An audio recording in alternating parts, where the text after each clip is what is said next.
waaye ci dialogue bi nga xamante ne woote nañ ko le 28 bi ñu gis ku mel ni Abdoulaye Diouf Sarr taxawu Sénégal et Maguette Sène ñoom nag pare nañ ngir dem ci li nga xamante ne mooy dialogue bi sànq maa ngi doon laaj ci li nga xamante ne moo jëm ndax li ñuy def nii nekkul ngir préparer éventuelle élection yi nga xamante ne moo daal di ñëw ñu gis ki nga xamante ne mooy le coordonnateur de Pastef Louga di demander une délégation spéciale Mame Thierno image bi baaxee ngir dem fële ca Louga am ñu naan ko ku ñuy jiñ dem ngay soccoo yeewul yeelu liir vous avez déjà vous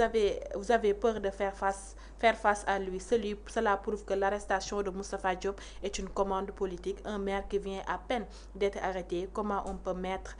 sa mairie en main une délégation spéciale sans un jugement définitif? Ce pays est en magique mu nekk loo xamante ne ñu koy laajte waajoon naa ko fi léegi est-ce que nekkul élection yi la ñuy waajal waral ñu daal di commencer lii mu nekk loo xamante ne ñëpp moom la ñuy laaj ndaxte bu ñu gisee ñuy def délégation spéciale fële ca commune de Louga et aussi un audit de demande de la gestion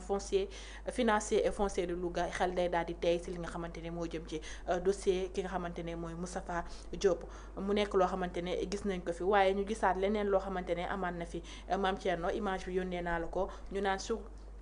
suite à la plainte annoncée par Maître Bamba Cissé au nom pour le compte de Pastef contre Babacar Gueye, les avocats de l'Alliance pour la République devraient déposer aussi une plainte contre Ndiak Sarré, Pastef et tous ceux qui accusent Macky Sall de criminel. Le chef de gang, il ne faut pas rester les bras croisés. Le Sénégal, Pastef, moomuñu ko. Il y a des centenaires de vidéos où il accuse le président Macky Sall de crimes de chef de gang, etc. mu mel ni loo xamante ne ils ont parlé ak li nga xamante ne mooy xol bu jeex ndaxte traité nañ ko fi chef de gang lu ne moom Macky Sall boobu léegi réagirul waaye mu nekk loo xamante ne gis nañ ko fi. bu ñu jugee ci waxtaan ci loolu ñu ñuy dem ci li nga xamante ne wax ngeen ko léegi mooy criminalisation homosexuelle ñu bokkoon ci ay promesses de campagne ñu gis ku mel ne Abdou Karim Gueye keroog mu daal di porter benn combat ànd ceeg Mame Matar Jamra depuis lors ñuy xaar mbir mi naka fa lay daal di mujjee ndax ñoom ñoo ñu ko promettre woon est-ce que nekkul lu ñuy woowee les réalités d'état yi nga xamante ne ñoom dañoo waxoon gëmuñu ko moo leen daal di dab ci li nga xamante ne mooy criminalisation homosexuelle bi. oui mais balaa may ñëw ci foofu déjà. damay ñaawlu manque d'élégance ak dof bi nga xam ne moo dal le responsable Pastef de Louga la ak ñàkk jàng ba tax mu def sortie bu ñaaw bi bu nga xam dafa ruslu koo xam ne dossier bi c'est pas encore bouclé c'est pas Diop nga ne nañ def mairie bi délégation spéciale pour nga jël ko donc loolu day dénoter encore une fois ñoom seeni ambition par rapport ak les élections locales là nga xam ñoom ñoo leen di hanter le sommeil maintenant li ñu war a xam mooy sénégalais yi dofuñu te gis nga lii ñuy def nii bu ñu ko continuer bu ñu yaakaaree ne dañuy gagner les élections locales ils se fourrent le doigt dans l'œil dañuy nax seen bopp te li ci kanam rawuli bët quoi. beneen affaire bi wax nga ko je pense que c'est un poste de Baatu Dëgg Bah Diakhaté mon frère que je salue moom moo wax ne comme Ndiak Sarré wax na ay wax fii. wax yu doy waar yu ñaaw vraiment yoo xam du waxu ministre en tout cas de la république wala bokk d'une république sérieuse encore que yow yaay porte-parole du gouvernement nga ne chef de gang Macky Sall traité les caciques en tout cas de l'ancien régime de tous les noms d'oiseaux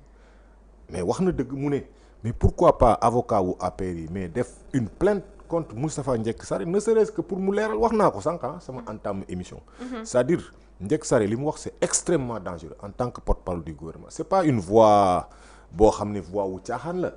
su dee dafa xam dara si nga xam ne njabootam bëgg nañu xam mais il a dit qu'il a été assassiné yemu des conditions troubles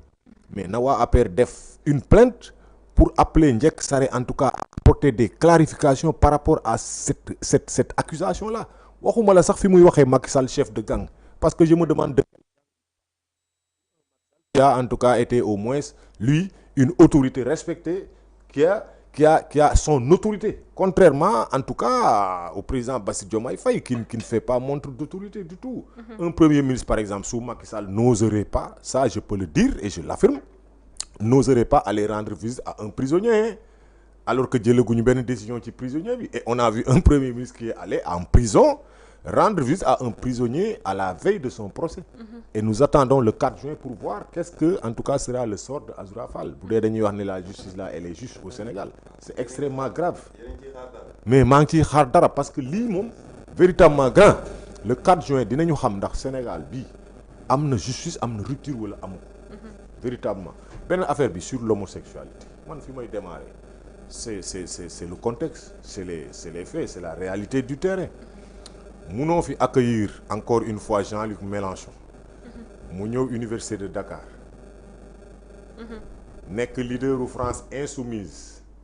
ñëw wax véritablement ne moom moo porté woon le combat pour l'homosexualité en France te lépp lu ñu am ci acquis homosexuel France moom moo ko porté mu ñëw Sénégal yow yaa ngi soog a falu nga invité ko fi nga jël parole en tant que chef du gouvernement nga ne si le phénomène n'est pas accepté il est toléré je pense que le débat est clos maintenant am na ñuy wax pour en tout cas une proposition de loi wala un projet de loi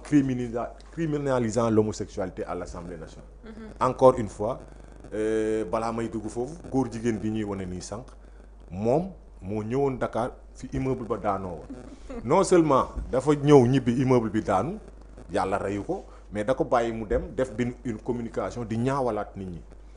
génne ay vidéo dem sur TikTok génne ay ñi muy àndal ay xaritu góor jigéenam ne Sénégal la jóge pourtant ça c'est sous le régime du président Bassirou Diomaye Faye et de son premier ministre Ousmane Sonko ici en compagnie de Jean-Luc Mélenchon qui a fait une communication à l'université de Dakar pour dire que lii droit la lii dara nekku ci te lii Sénégal war na ko mun a adopter war na ko mun a accepter bi mu koy tontu contrairement à la réponse historique de Macky Sall face à Barack Obama qui sa réponse a été des plus catastrophiques en tout cas de l'histoire du Sénégal encore une fois Macky Sall dafa il a été simple da ko ne ñun suñu culture nanguwul loolu ñun xamuñu loolu ñun suñuy valeur nanguwul loolu donc Sénégal tant que man maa ngi fi nekk président de la République homosexualité kenn du ko fi adopté kenn du ko fi daganal devant Obama devant tout simplement quelqu'un boo xam ne il cherche le pouvoir il n'a même pas le pouvoir Jean-Luc Mélenchon dégg nga leader de la France insoumise qui ne représente rien encore une fois en France nga ñëw fii mel ni c'est un complexe d'infériorité par rapport à lui tu dis devant lui que le phénomène c'est vrai s'il n'est pas accepté au Sénégal il est toléré mais qui a toléré au Sénégal l'homosexualité s'il a vu un seul Sénégalais en tout cas de valeur bu tolérer homosexualité il n'a qu'à nous le pointer du doigt donc ça a été une réponse boo xam ne ça reste dans l'histoire ça a été catastrophique et je ne m'attendais pas à cette réponse du premier ministre Ousmane Sonko par rapport lu tax parce que c'est par rapport aux promesses de campagne qu'il faisait avant muy egsi au pouvoir il avait promis monts et merveilles mais il avait promis bec et ongle que suñu ñëwee nu mu gën a gaaw ils allaient criminaliser l'homosexualité aujourd'hui ils traînent les pieds par rapport à cette problématique de la criminalisation là léegi nag bi bruit bi commencé barki démb comme seen ministre bi moom véritablement aussi porte-parole gouvernement dafa bëri ay njombe yu muy def il est sorti sans pour autant sax maîtriser sa sortie parce que c'est lui qui a même parlé d'une proposition de loi et gouvernement mais loolu luy yoonam ci proposition de loi la proposition de loi elle émane de l'Assemblée nationale su waxoon sax un projet de loi sera soumis ma ne d'accord en tant que chef en tout cas porte-parole du gouvernement mais il a parlé d'une proposition de loi c'est là où le bas blesse et c'est là où sa communication a été scandaleuse encore une fois mu nekk loo xamante ne ñëpp ñu ngi ko doon xaar ñu nekk première